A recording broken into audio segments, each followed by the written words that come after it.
Everyone, welcome back to my YouTube channel. ನಾವೀಗ ready ಆಗಿದ್ದೀವಿ. ಈಗ ಸ್ಯಾಟರ್ಡೆ ಸಂಜೆ 7 o'clock ಆಗಿದೆ. ಈಗ ನಾವು ಟೆಂಪಲ್ಗೆ ಹೋಗ್ತಿದ್ದೀವಿ ದರ್ಶನಕ್ಕೆ, ದೇವಿ ದರ್ಶನಕ್ಕೆ.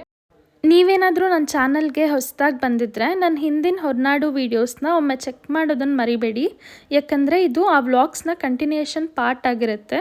ಹೊರನಾಡು ವ್ಲಾಗ್ಸ್ಗಳ ಲಿಂಕ್ಗಳನ್ನ ನಾನು ಡಿಸ್ಕ್ರಿಪ್ಷನ್ ಮತ್ತು ಕಮೆಂಟ್ ಸೆಕ್ಷನಲ್ಲಿ ಪಿನ್ ಮಾಡಿರ್ತೀನಿ. ದಯವಿಟ್ಟು ಒಮ್ಮೆ ಚೆಕ್ ಮಾಡಿ. ಶನಿವಾರ ಸಂಜೆ ಸ್ವಲ್ಪ ರೆಸ್ಟ್ ಮಾಡಿ ಫ್ರೆಶ್ ಅಪ್ ಆಗಿ ದೇವಿ ದರ್ಶನಕ್ಕೆ ಅಂತ ದೇವಸ್ಥಾನಕ್ಕೆ ಹೋಗ್ತಿದ್ವಿ. ಹೊರನಾಡಲ್ಲಿ ಮಧ್ಯಾಹ್ನ ತುಂಬ ಬಿಸಿಲಿತ್ತು.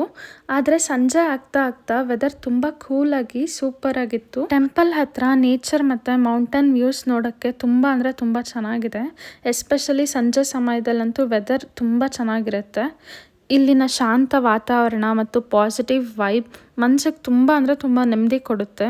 ಸ್ಯಾಟರ್ಡೆ ಆಗಿರೋದ್ರಿಂದ ಟೆಂಪಲಲ್ಲಿ ತುಂಬ ರಶ್ ಕೂಡ ಇತ್ತು. ಅನ್ನಪೂರ್ಣೇಶ್ವರಿ ತಾಯಿಯವರಿಗೆ ನನ್ನ ಕಡೆಯಿಂದ ಒಂದು ಪುಟ್ಟ ಕವನ.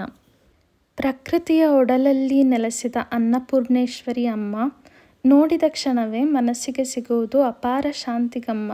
ನಾವು ಚಂಡಿಕಾ ಹೋಮಕ್ಕೆ ಕೊಟ್ಟಿದ್ವಲ್ವ, ಅದಕ್ಕೆ ದೇವ್ರಿಗೆ ಅರ್ಚನೆ ಮಾಡಿಸೋಕೆ ನಮ್ಗೆ ಡೈರೆಕ್ಟಾಗಿ ಒಳಗಡೆ ಬಿಟ್ಟರು.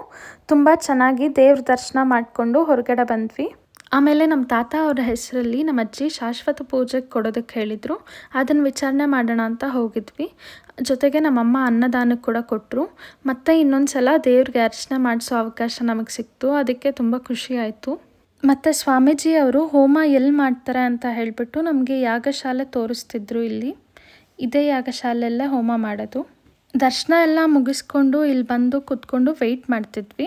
ನಮ್ಮಪ್ಪ ಅವ್ರ ಫ್ರೆಂಡ್ ಸುಮಾರು 11 ಜನನ ಚಂಡಿಕಾ ಹೋಮಕ್ಕೆ ಇನ್ವೈಟ್ ಮಾಡಿದ್ರು. ಅವರು ಕೂಡ ಹೊರನಾಡಿಗೆ ಬಂದಿದ್ರು.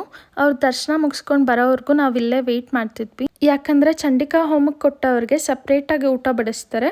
ಅದಕ್ಕಾಗಿ ಎಲ್ಲರೂ ಸೇರಿ ಹೋಗೋಣ ಅಂತ ಕಾಯ್ತಿದ್ವಿ. ಊಟ ಆದಮೇಲೆ ಸ್ವಲ್ಪ ಹೊತ್ತು ಎಲ್ಲರೂ ಅಲ್ಲೇ ಕೂತ್ಕೊಂಡು ಮಾತಾಡ್ತಾ ಕೂತಿದ್ವಿ. ಹಾಗೆ ಪ್ರಸಾದ ಇಸ್ಕೊಂಡು ಮತ್ತೆ ರೂಮಿಗೆ ಬಂದ್ವಿ. ಊಟ ಅಂತೂ ತುಂಬ ಚೆನ್ನಾಗಿತ್ತು. ದೇವರ ಅನ್ನ ಪ್ರಸಾದ ಸೇವಿಸೋ ಭಾಗ್ಯ ಸಿಕ್ಕಿತ್ತು. ನಿಜವಾಗ್ಲೂ ತುಂಬ ಖುಷಿ ಆಯಿತು. ಟೆಂಪಲ್ ಒಳಗಡೆ ವಿಡಿಯೋ ಮಾಡೋಕ್ಕಾಗಲಿಲ್ಲ, ವಾಯ್ಸ್ ಓವರ್ ಕೊಡೋಕ್ಕಾಗಲಿಲ್ಲ, ಬಿಕಾಸ್ ತುಂಬ ರಶ್ ಇತ್ತು.